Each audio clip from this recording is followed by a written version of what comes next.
السلام عليكم. لا تنسوا الاعجاب بالفيديو والاشتراك في القناة تشجيعا لنا لنستمر بنشر المزيد ان شاء الله. انا سمعت ان دي ميسي. ايوه دي مش ما شاء الله عليها. مين ميسي؟ دي اللعيبه بتاعتنا. الكابتن بتاعهم.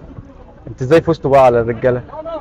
لعبنا استحوذنا وباص واستلام. اي نعم الكوره يعني النهارده الاداء ما كانش حلو عشان احنا تعبانين، بس احنا دايما بنبقى كويسين، كان بس عادي، بس احنا استحوذنا كويس، لعبنا باص انت على طول واستلام بتفوزوا عليهم كده؟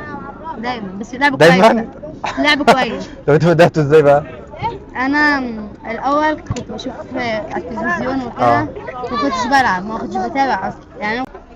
ايه الرساله اللي تحب تقولوها لاي بنت بتشوفها؟ ان هي مثلا لو عايزه توصل ترمي وراها وما تسمعش لحد، وعشان توصل وتنجح طريق كويس وسهل ان هي ترمي وراها كل حاجه. يعني مثلا اللي هو ايه، يعني مثلا الموضوع مأثر عليا، لا انا هكرفه في جنبي، لازم انجح عشان اكسر اللي قدامي. تمام. لو ما كسرتش اللي قدامي انا هضيع، وعشان اوصل واكون لعيبه كويسه. وبقول لكل بنت ان مش البنت للبيت والمطبخ بس، البنت قادره تعمل اللي الراجل ما بيعرفش يعمله، قادره توصل وتكسر كل عين كانت بتستهزأ بيها. يعني انا بنت من البنات عانيت كتير قوي عشان اوصل للمكان ده، وهوصل لسه ده ولا حاجه ان شاء الله.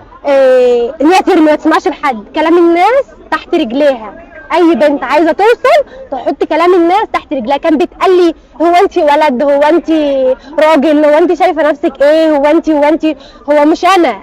انتوا ما تعرفوش انا كنت بعاني قد ايه، ومثلا كنت اللي هو بتأذي من جوايا عشان اوصل وابقى لعيبه كوره. الناس فاكره ان انت بتنزل تتمنظر في الملعب انك هتلبس شورت وما اعرفش، لا، البنت في الملعب زيها زي الراجل، صح. ما بتفرقش. صح. انا خلاص لعيبه كوره يبقى انا لعيبه كوره.